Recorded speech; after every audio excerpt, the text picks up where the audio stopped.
आइए जानते हैं आज की कुछ प्रमुख अंतर्राष्ट्रीय खबरों को, लेकिन उससे पहले एक नजर आज की हेडलाइंस पर। क्या है वह मामला जिसमें नवजोत सिंह सिद्धू पर सुप्रीम कोर्ट ने बदला अपना फैसला, दे दी गई सजा। ज्ञानव्यापी मस्जिद सर्वे शिवलिंग या फव्वारा, जाने कोर्ट कमिश्नर ने रिपोर्ट में क्या बताया।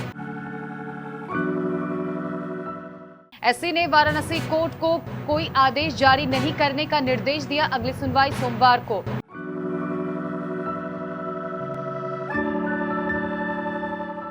सीएम योगी का बड़ा आदेश, स्कूलों में लगाए जाए धार्मिक स्थलों से उतारे गए लाउडस्पीकर। अमेरिकी अधिकारी ने कहा पाकिस्तान बढ़ा सकता है अपने परमाणु हथियारों की संख्या। आज फिर शेयर बाजार में इतनी बड़ी गिरावट, निवेशकों में कोहराम। सोना 5900 रुपए हुआ सस्ता तो चांदी 18,800 रुपए लुढ़का। एक्शन मोड में कमल हासन, पहले नहीं देखा होगा ऐसा स्वैग। अंपायर के एक चूक से प्लेऑफ से बाहर हुई केकेआर। मूसा यमक को रिंग में आया हार्ट अटैक, आज तक एक भी नॉकआउट मुकाबला नहीं हारे थे।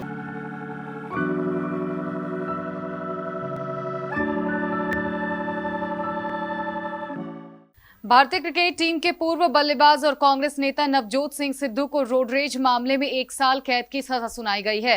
दरअसल मामला 34 साल पुराना है। 27 दिसंबर 1988 को पटियाला में एक विवाद हुआ था। यह विवाद पार्किंग को लेकर था। जब पीड़ित और 2 अन्य बैंक से पैसा निकालने के लिए जा रहे थे, सड़क पर जिप्सी देखकर सिद्धू से उसे हटाने को कहा। यही बहसबाजी शुरू हो गई। पुलिस का आरोप था कि इस दौरान सिद्धू ने पीड़ित के साथ मारपीट की और मौके से फरार हो गए। पीड़ित को अस्पताल ले जाने पर मृत घोषित कर दिया गया।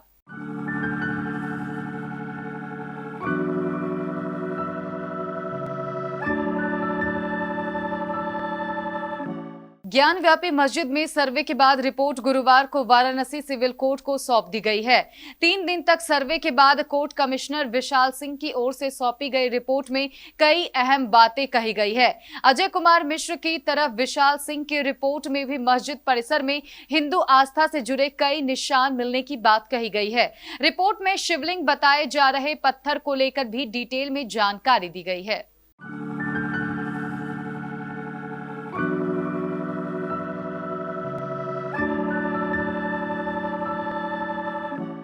उत्तर प्रदेश के वाराणसी स्थित ज्ञानव्यापी मस्जिद पर जारी विवाद मामले में होने वाली सुनवाई सुप्रीम कोर्ट ने टाल दी है।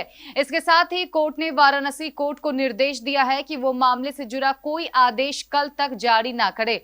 हालांकि अब अगली सुनवाई सोमवार को होगी। शीर्ष अदालत के आदेश के बाद वाराणसी कोर्ट में गुरुवार को कोई सुनवाई नहीं हुई। वहीं अब शुक्रवार को भी कोई सुनवाई होने की जानकारी नहीं है। दरअसल हिंदू पक्ष ने आज सुप्रीम कोर्ट से मामले की सुनवाई शुक्रवार तक टालने की मांग की थी।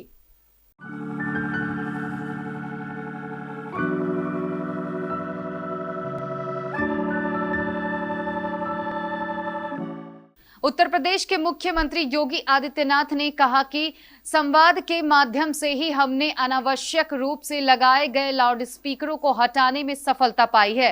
लाउडस्पीकर की आवाज संबंधित परिसर के भीतर ही रहेगी। सौहार्द के साथ हमने यह करके उदाहरण प्रस्तुत किया है। यह स्थिति आगे भी बनी रही। यदि कहीं फिर अनावश्यक लाउडस्पीकर लगाए जाने, तेज आवाज में बजने की शिकायत प्राप्त हुई तो संबंधित सर्किल के पुलिस अधिकारी, डिप्टी कलेक्टर व अन्य अधिकारियों की जवाबदेही तय की जाएगी। संवाद के माध्यम से विभिन्न जनपदों में जो लाउडस्पीकर लोगों ने हटाए हैं, उन्हें अनावश्यक रूप से निकटतम स्कूलों को उपलब्ध कराने में सहयोग करें।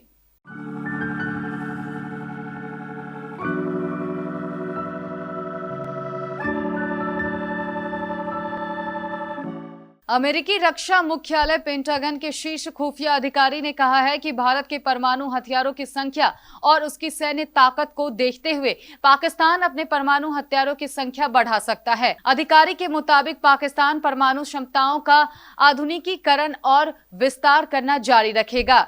डिफेंस इंटेलिजेंस एजेंसी के निर्देश लेफ्टिनेंट जनरल स्टॉक बेरियर ने सीनेट आर्म्ड सर्विस कमेटी के सदस्यों से ये बात कही। उन्होंने कहा, भारत के परमाणु हथियारों और पारंपरिक सेना के बलों की मजबूती को देखते हुए पाकिस्तान परमाणु हथियार को अपने देश के लिए सबसे महत्वपूर्ण मान रहा है।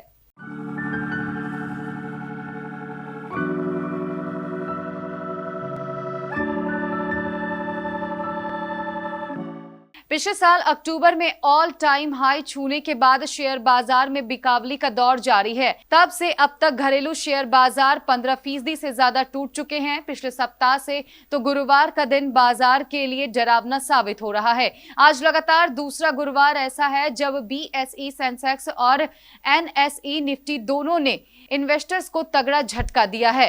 भारी बिकावली के प्रेशर में आज कारोबार में सेंसेक्स 1540 अंक तक टूट गया।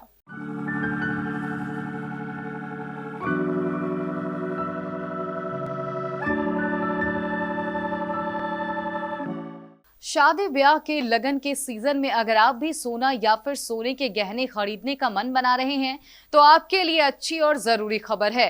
पिछले कई दिनों से सोना और चांदी की कीमत में लगातार गिरावट का दौर जारी है। इस कारोबारी हफ्ते के तीसरे दिन पीली धातु की दाम में एक बार फिर गिरावट दर्ज की गई है। इस गिरावट के बाद सोना और चांदी खरीदना और भी फायदेमंद हो गया है। इस समय सोना अपने ऑल टाइम हाई लेवल 5900 रुपए और चांदी 18,000 रुपए से भी ज्यादा सस्ता मिल रहा है। फिलहाल सोना 50,300 और चांदी 62,000 रुपए प्रति किलो से भी कम दर में मिल रही है।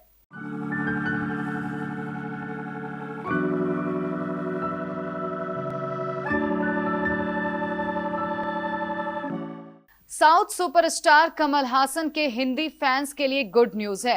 एक्टर की much awaited film Vikram hit list का हिंदी ट्रेलर रिलीज हो गया है। फिल्म के ट्रेलर का फैंस को काफी वक्त से इंतजार था। 3 जून को रिलीज होने जा रहे विक्रम हिटलिस्ट के ट्रेलर में कमल हासन के अलावा विजय सेतुपति और फहाद फाजिल की दमदार एक्टिंग नजर आएगी। फिल्म के ट्रेलर में दमदार एक्शन आपके होश उड़ा देंगे।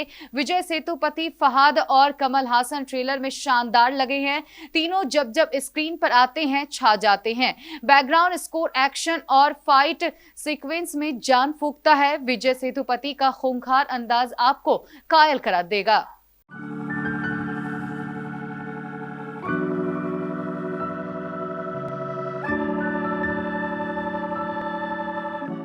IPL 2022 अब धीरे धीरे अपने आखिरी चरण की ओर बढ़ रहा है।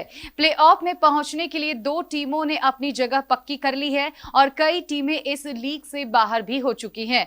बुधवार को लखनऊ सुपर जायंट्स के खिलाफ मुकाबला हारने के बाद कोलकाता नाइट राइडर्स की टीम भी बाहर हो गई। अगर KKR ये मैच जीत जाती तो शायद प्लेऑफ से बाहर ना होती।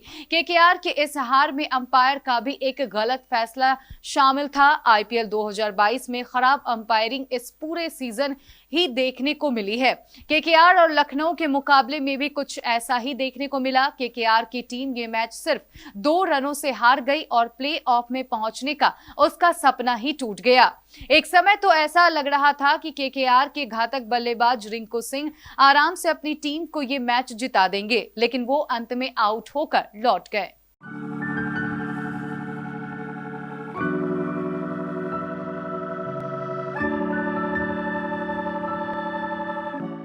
तुर्की के 38 साल के स्टार बॉक्सर मूसा यमक की हार्ट अटैक से मौत हो गई है। शनिवार को न्यूयॉर्क में हमजा वंडेरा के खिलाफ उनका मैच चल रहा था। इसी मैच के दौरान तीसरे राउंड में वो अचानक बेहोश हो गए थे।